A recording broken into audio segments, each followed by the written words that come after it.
This is one for Max Hill and HS2 Rebellion, particularly in Scotland, but this is for England as well. It's amazing that I found this claim of right in this Professor Karen Bowie's paper. I don't know why they got those tunnellers to plead guilty. I don't know how they did that, and I don't even know why are they taking people to retry them. Why are they taking people back when courts find you not guilty? That's it. What is the CPS's obsession with trying to get convictions out of people? And I don't know how they got them to plead guilty, but we've been getting stronger and stronger cases for full immunity for petitioning, including being on land and to protect it. This is from the claim of right. Look, and they do claim, demand, and insist upon all sundry and premises. Now you can read that as premises in property or premises. What are the premises of your claim? As their undoubted right and liberties, and that no declarations, doings, or proceedings to the prejudice of the people in any of the said premises ought in any way to be drawn hereafter in consequence or example, but all the faulters, fines, loss, or offences, imprisonments, banishments, pursuits, persecutions, tortures, and rigorous executions or extortions be considered, and the parties at least be redressed. But it's also talking about premises as well. Now, you could say, what is the premise of this question? But premise on properties, the paper, the 13-page paper that this professor wrote, talks actually about they were going after people when they were having private meetings or even talking about and discussing campaigns and petitions in public and so forth. My strong belief is that this immunity is meant to be full immunity, and the only problem is that it's not being upheld. I've already got a paper and a case written by a PhD scholar and who's got a law degree, master's, that the immunity is actually full immunity in proceedings, and it is actually codified. The majority of acts of law is codified. Now, as for trespass, service of notices covers going onto property for petitioning, advertising and promoting petitions, and delivering legally required notices by either delivering them to the property or attaching them to the property. It doesn't say how long you can be on the property for, but you can be on there. Now, the thing with the police, when they're racing around in police cars exceeding the speed limit, doesn't say how fast they can go. It said it says if it would hinder the progress of the vehicle for the purpose for which it's being used. It doesn't say how fast they can go. How fast can you exceed the speed limit by? With us, it's all about how much. With them, it's like you just don't have to observe the speed limit. If you're using political rights of immunity and you've got a legal right to deliver and advertise on property, including making a representation on a property, you know, like seeing telegrams or pop out of a birthday cake, but this is political rights. This is not just commercial enterprise. It doesn't say how long you can be on the property for. You're either on the property or off the property. You don't actually have to be, how far into the property or not. It's called trespassing. So you're either trespassing or you aren't. It's plain and simple. And, how long can you trespass for? Well, if you're on somebody's land or you aren't, right? And if you've got a legal right to...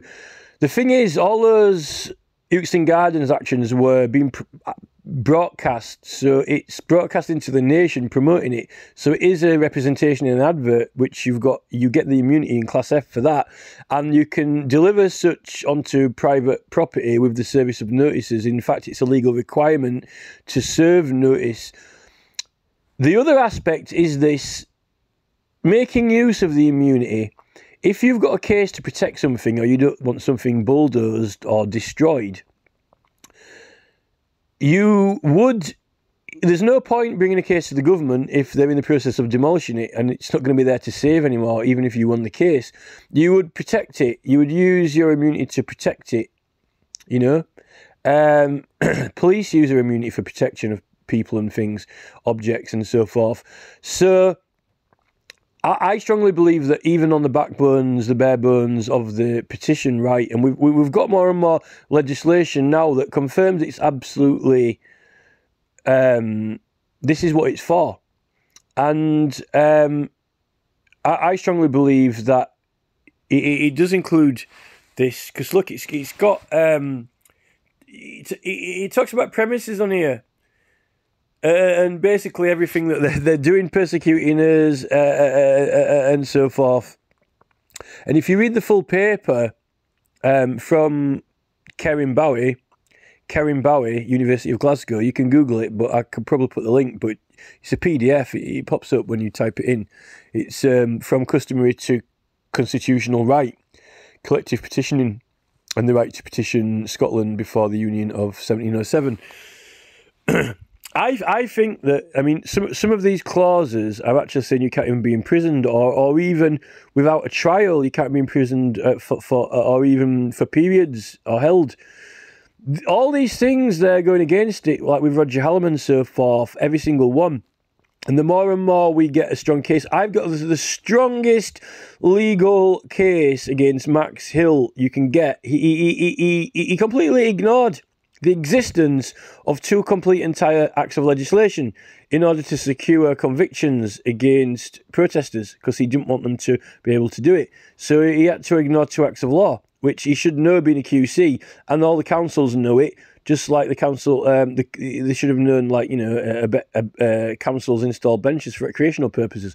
So why did they say camping's not a recreational activity in the Dartmoor case for wild camping? You know, this is important.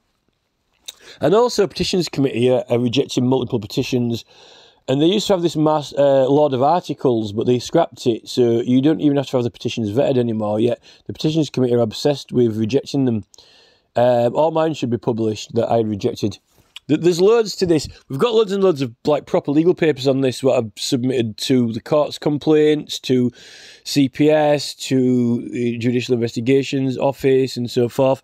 But every time you do make a strong claim, which they cannot rebut or deny, they have to be pure liars to do it, then they just hammer back with these, you know, well, you know, we'll get these reconvicted and these reconvicted and these reconvicted. They're psychopathic, and there's no...